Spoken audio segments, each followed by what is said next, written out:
Bonjour, bienvenue dans cette vidéo de la nouvelle lune qui se passe dans le signe de la Vierge. Et cette Vierge, elle est idéalement placée, c'est comme le chaînon manquant de ce grand trigone de terre. Elle vient fermer la boucle pour permettre à ces signes de terre qui sont des signes de concrétisation de vraiment s'activer. Alors pour peu qu'on l'utilise correctement, et pour ça il s'agit vraiment de mettre du sens. Alors pour bien mettre du sens, on va déjà positionner cette géométrie du ciel qui est assez fabuleuse pour cette nouvelle lune, et puis ensuite on ira décortiquer tout ça pour vraiment comprendre comment tout ça se positionne. Donc vous voyez ce grand trigone de terre, la nouvelle lune est vraiment très précisément je dirais en trigone avec toutes ces planètes qui se trouvent en Capricorne. Et puis en face, on a Neptune. Alors c'était déjà le cas, on avait déjà cette configuration pendant la dernière pleine lune, et là on peut encore considérer que c'est très actif. Et donc ce grand trigone, finalement, il se termine comme un cerf-volant, ce qui fait qu'il prend une direction avec Neptune en Poisson, qui est vraiment, je dirais, positionné dans notre idéal. C'est le cap finalement vers nos plus grands rêves. Et donc c'est chouette quand même, parce qu'on a un grand trigone de terre, donc du costaud pour la concrétisation, et qui se fait au service de quoi? Qui se fait au service de quelque chose d'extraordinaire, quelque chose de neptunien. Alors on peut parfois interpréter les connexions à Neptune comme des désillusions, des choses où finalement on chute, c'est vraiment en termes de chute.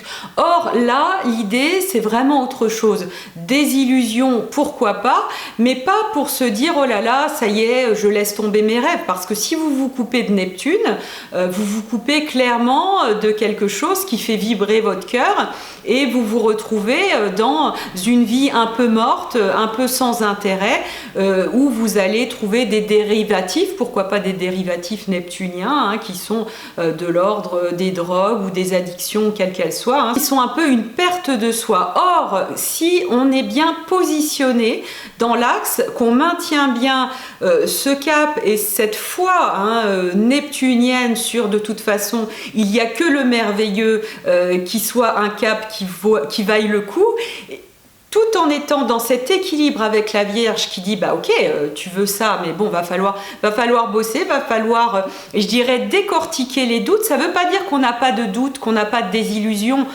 au contraire, de bien être connecté avec nos doutes, avec nos chutes, ça nous permet de sentir le goût que ça a, et puis effectivement d'en sortir et d'aller décortiquer et mettre en place les choses qui vont permettre de dépasser ces doutes, parce que un doute en soi, c'est un truc qui existe, on doute d'un truc, mais un doute, ça peut être quelque chose d'extrêmement créatif, ça peut être un point de départ pour mettre en place des choses, pour mettre en place des formations, des thérapies, ou des réparations sur un appareil quel qu'il soit, ça c'est très vierge, mais finalement le doute ou la désillusion n'est qu'une étape, il ne s'agit pas de rester, je dirais, cloîtré dans des doutes, dans des désillusions, et se dire voilà, faut que j'accepte que c'est pas possible. Et ça, c'est assez insupportable finalement à un Neptune Poisson qui est bien positionné là-haut, parce que Neptune Poisson ne veut pas accepter que l'impossible soit impossible, et c'est ça finalement aussi qui nous rend vivants. Or, ce qui se passe ici avec effectivement ces doutes qui peuvent remonter avec la Vierge, ces difficultés qu'on a là-haut avec le Capricorne, où on peut se confronter avec des résistances, et évidemment la plupart du temps c'est des résistances intérieures qui sont reflétées par l'extérieur. Eh bien, le but de tout ça, c'est vraiment de maintenir le cap dans une persévérance. On maintient ça, on a comme le volant bien dans les mains, on se dit ok, on n'est pas arrivé, c'est peut-être encore dans 3000 km, ok, c'est long, mais si on accepte de sortir un peu, je dirais, de la maturité affective d'un enfant de 2 ans et demi, ça nous arrive à tous, de piouner, dire oh là là, c'est trop dur, et puis de toute façon, la neige elle est trop molle, et j'en ai marre, et de toute façon j'arrête tout, et puis de toute façon j'y crois plus, etc. Ok, donc une fois qu'on a dit ça, ça a fait du bien, on a un peu râlé, mais à un moment voilà, on se remet dans le cap, et on se remet dans les rails pour aller décrocher cette étoile qui se trouve finalement avec Neptune Neptune dans le Poisson. Ce qui est très intéressant ici avec ce travail entre Neptune et la Vierge, entre le Poisson et la Vierge, qui est complètement la colonne vertébrale des configurations du moment, c'est de vraiment équilibrer ce cœur qui est connecté, je dirais, à ce qui va nous mettre le plus en lumière, tout en étant bien dans le monde concret avec les obligations, quelles qu'elles soient, administratives, les obligations du quotidien. Ça, c'est ça la magie de la Vierge, c'est-à-dire que la Vierge, c'est pas ce signe ultra austère qui nous dit voilà. Tu vas pas y arriver, et puis de toute façon, c'est jamais assez bien, et puis c'est jamais assez pur, etc., etc. Non, la Vierge, quand elle est bien alignée avec son Poisson, eh bien, elle est là pour dire, ok, bah, on y va, mais maintenant, il va falloir se retrousser les manches pour y aller, et ne pas oublier que c'est une affaire de détail. Le plus important, vraiment, c'est de maintenir le cap, c'est de maintenir cette foi finalement, hein, c'est de maintenir cette capacité à se dire que oui, on y croit à ce Neptune en Poisson qui forme de magnifiques sextiles avec les planètes en Capricorne et Uranus en Taureau. Et surtout de comprendre qu'on est dans une phase de révision. On est en train de réviser un petit peu tout ce qu'on a fait jusqu'à présent. Alors notamment avec cette rétrogradation de Mars, hein, on est bien dans une révision de notre action, de comment on utilise l'énergie avec Mars, parce que ça peut être un petit peu difficile cette rétrogradation, parce qu'on peut avoir l'impression qu'on a plein d'envies, qu'on aura envie de vraiment réaliser nos désirs sans entrave et vraiment exploser tel le petit poulain moyen qui vient de découvrir qu'il a des pattes.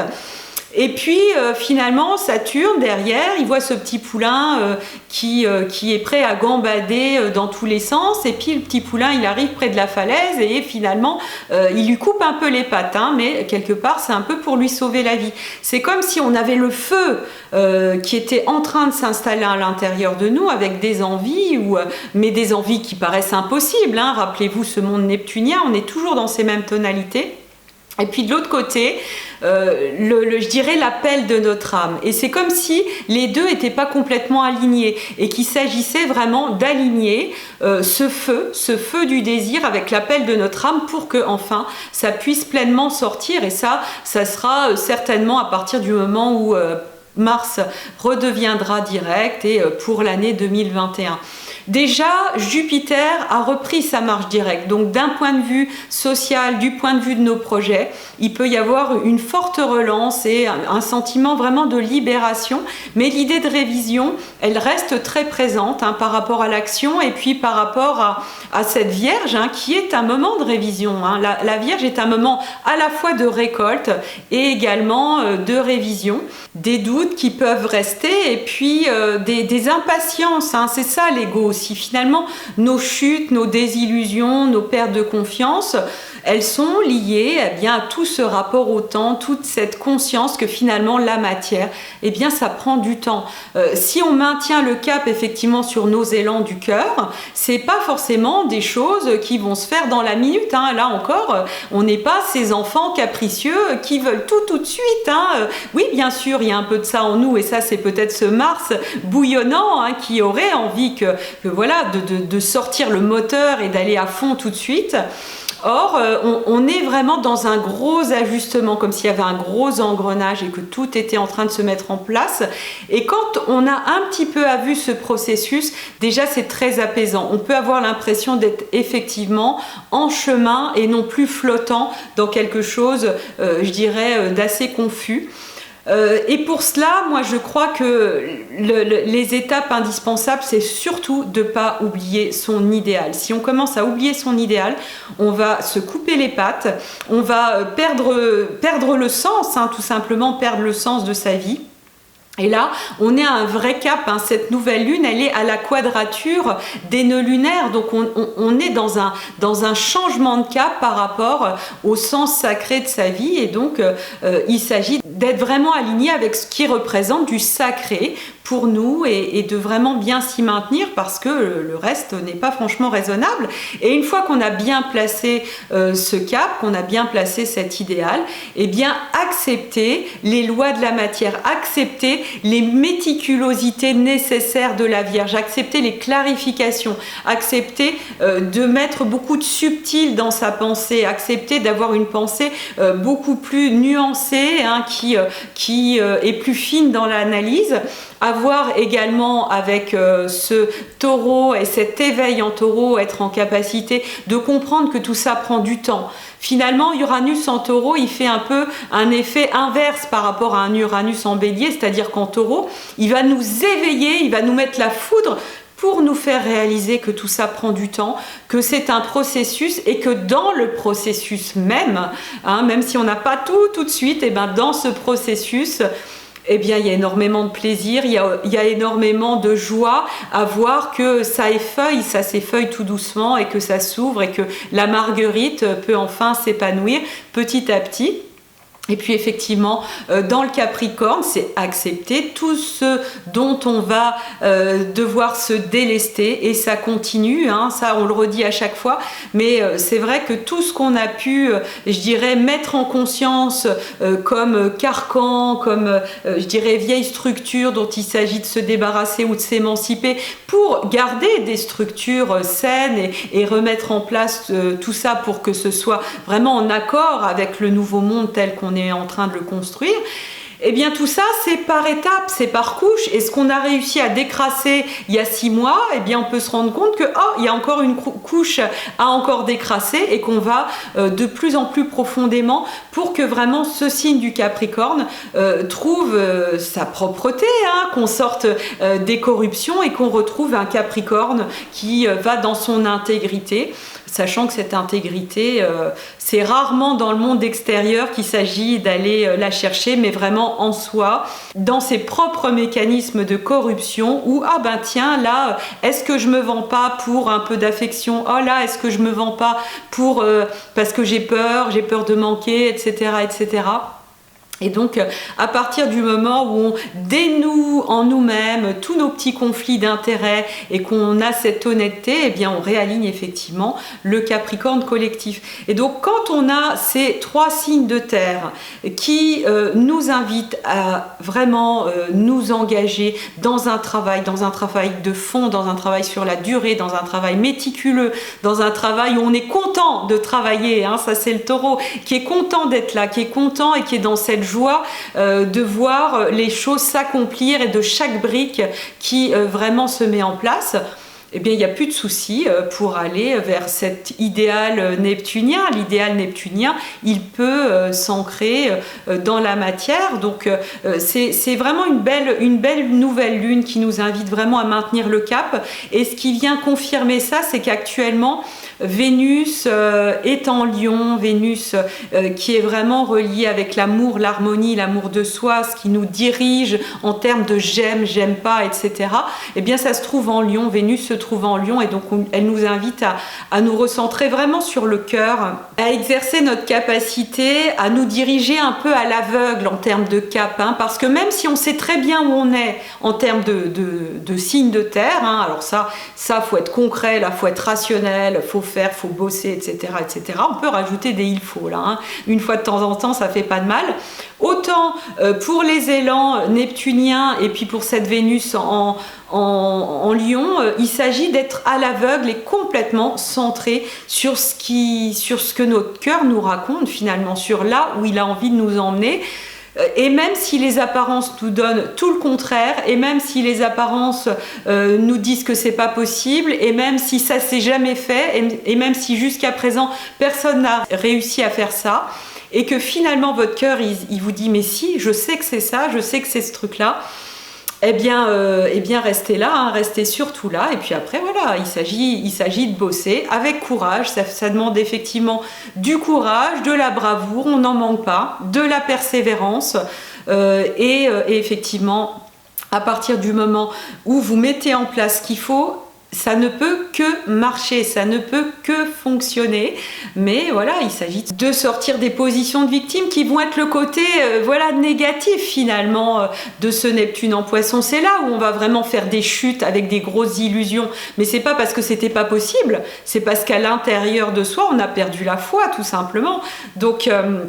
Donc voilà, c'est vraiment cette alchimie entre l'eau et la terre, entre l'eau et le feu, qu'il s'agit de retrouver. Voilà, donc on vit effectivement des allers-retours encore une fois entre un idéal et puis les capacités de concrétisation. C'est vraiment encore une fois avec de la terre l'occasion idéale d'amener les choses dans le concret, petit à petit, même si c'est un petit cheveu que vous aurez rajouté à l'édifice, eh bien vous avez avancé. C'est ça, c'est vraiment de cette manière-là qu'il s'agit de le concevoir. Et puis si vous avez envie d'aller plus loin et me poser toutes vos questions par rapport à toute cette alchimie, vous pouvez me retrouver le 22 septembre. Ça sera la soirée de la grande conférence pour le lancement de l'Académie d'Astro Coaching. On parlera de Mars rétrograde, on parlera du retour direct de Jupiter qui nous élance à nouveau dans notre vie sociale, mais de manière beaucoup plus alignée. On parlera de la Lune et comment elle peut nous nourrir, et donc vous pourrez poser toutes vos questions. Mes diplômés de l'Académie d'Astro Coaching seront là également pour vous répondre. Vous allez voir, elles ont fait un travail au top. Et donc voilà, vous pouvez vous inscrire par le petit onglet d'information, ou dans la description, il y a effectivement aussi le lien d'inscription. Il y a encore quelques places, donc vous serez les bienvenus. Je vous embrasse. Cette nouvelle lune sera ce que vous en ferez. Il n'y a rien d'inéluctable si elle ne vous tombe pas sur la tête. C'est vous qui l'intégrez dans vos cellules, qui l'accueillez, qui accueillez ces énergies. Et voilà, je vous souhaite plein de belles choses et je vous retrouve le 22 septembre à 20h. À bientôt.